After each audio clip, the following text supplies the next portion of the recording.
princípio criou Deus os céus e a terra. Versículo 2: a terra, porém, estava sem forma e vazia. Havia trevas sobre a face do abismo, e o Espírito de Deus pairava por sobre as águas, né?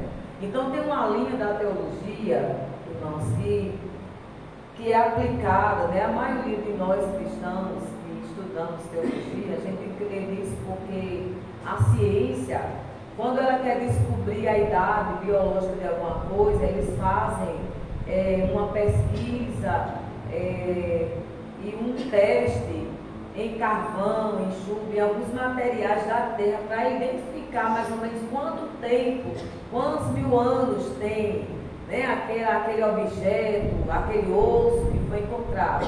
Então, na teologia,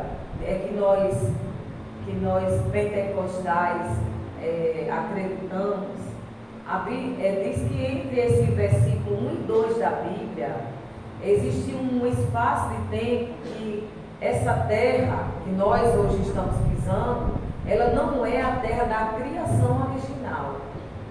A criação original de Deus, a terra quando ela foi criada muito aprazível.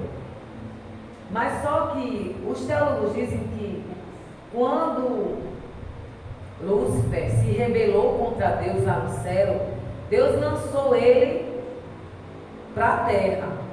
E aqui na terra, os seres que haviam sido criados, que começaram a seguir a Lúcifer também, porque tem uma explicação isso no livro de Ezequiel 14, aqueles seres criados, Deus teve que condenar eles.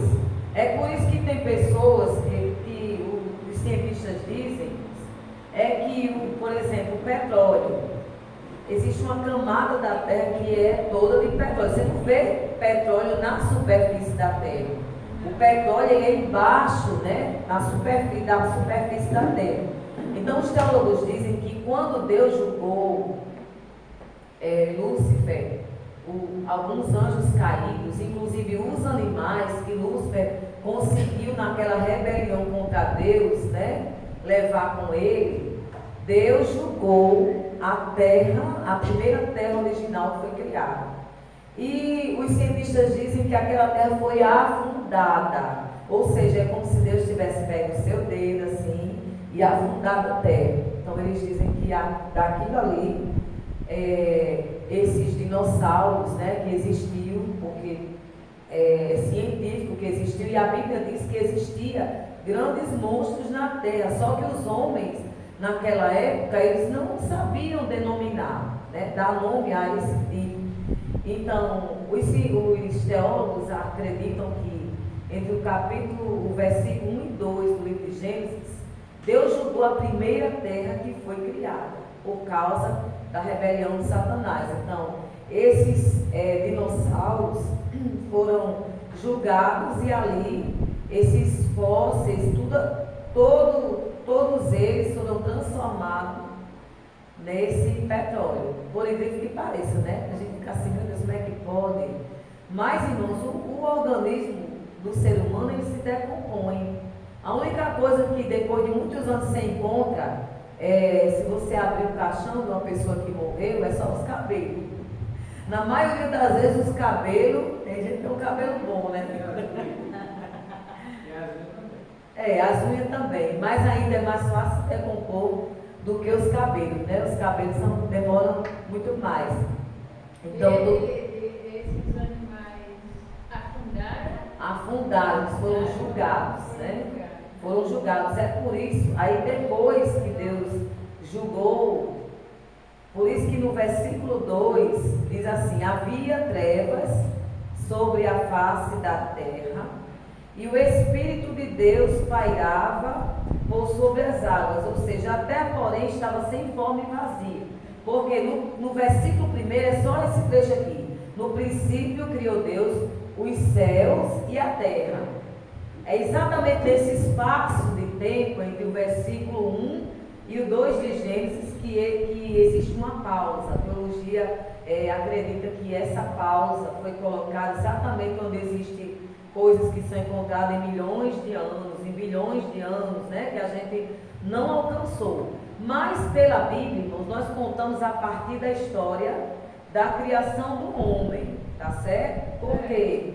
Porque quando Deus criou Adão, foi a partir daí que começou a história da humanidade.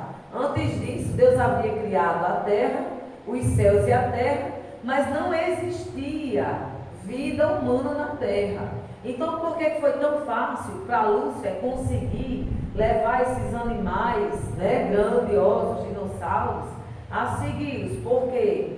Porque a primeira coisa que Deus fez quando criou Adão, colocou ele no jardim, Deus deu uma ordem a Adão: olha, você vai cuidar do jardim, você vai plantar, você vai regar, você vai ter autoridade sobre os répteis, sobre os peixes. Ou seja, Deus criou o homem superior a todas as coisas, né? E a gente tem um privilégio tão grande que Deus deu a inteligência ao homem, que o homem consegue, às vezes, quando eu fico olhando um avião, eu fico imaginando, né, como é que pode um peso tão grande e a gente consegue voar, né? Eu me lembro da primeira vez que eu viajei de avião, eu estava olhando assim para baixo sem acreditar, porque a gente foi de Natal para Fortaleza para pegar outra conexão para Goiás, para Brasília. E eu estava lá no avião, parecia que o avião não saía do lugar. E eu dizia assim, será que eu estou voando mesmo, né? Lá nas alturas, mas quando eu olhava assim, quando o avião alcançou o voo, né, que foi durante o dia, aí que a gente vê aquela reunião, eu estou voando de verdade, né? Mas a gente fica admirado da inteligência que Deus dá ao homem, de um objeto tão pesado como um avião, conseguir se deslocar e de uma região para outra, né? Vai tão longe. Isso é Deus, né? Que deu sabedoria.